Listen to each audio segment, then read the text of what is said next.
Hey y'all, welcome back to Penny for Your Thoughts, where we talk real life, real growth, real healing. And at the end, I'll give you my 2 cents. I still believe that God will get the glory out of my story.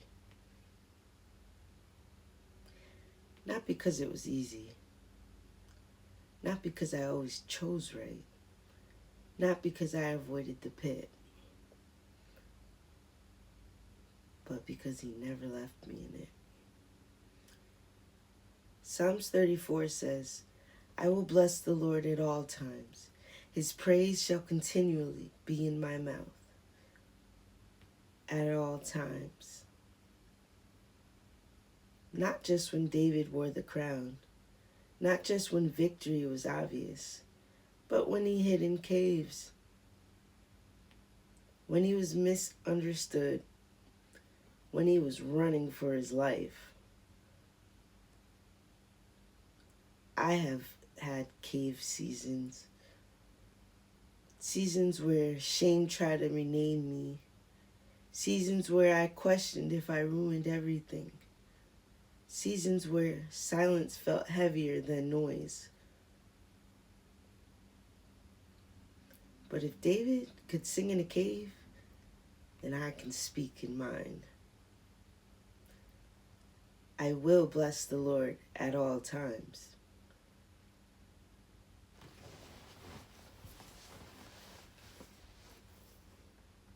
Romans 8:28 says, all things work together for good to them that love God.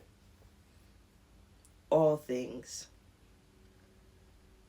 The breaking, the relapse, the separation, the hospital room, the rebuilding that nobody saw. All things.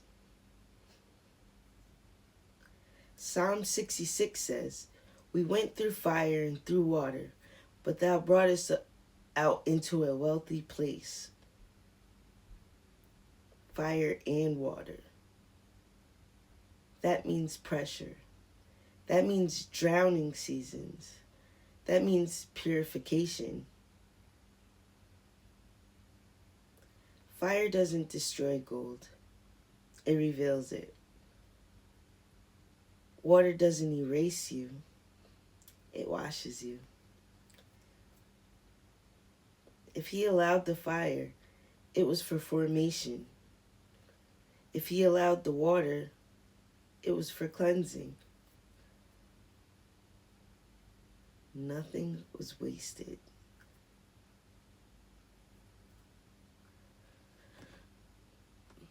We think glory looks like applause. We think glory looks like platform. We think glory looks like numbers rising.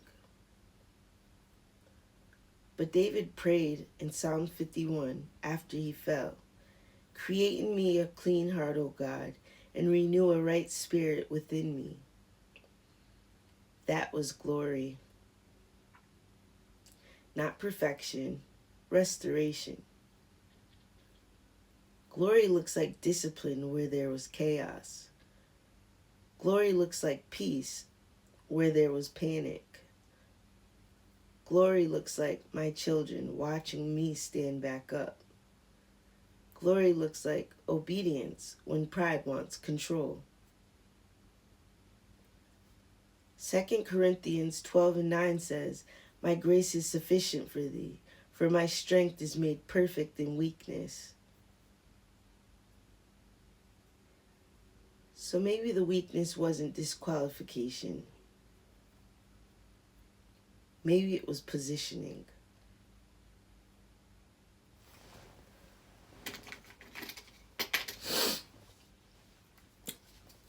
Let's flip the coin. Head says, this ruined you. We flip it, and tail says, this refined you. That's the shift. Not ruined, refined. Not destroyed, developed. Not disqualified, disciplined. Refinement brings glory.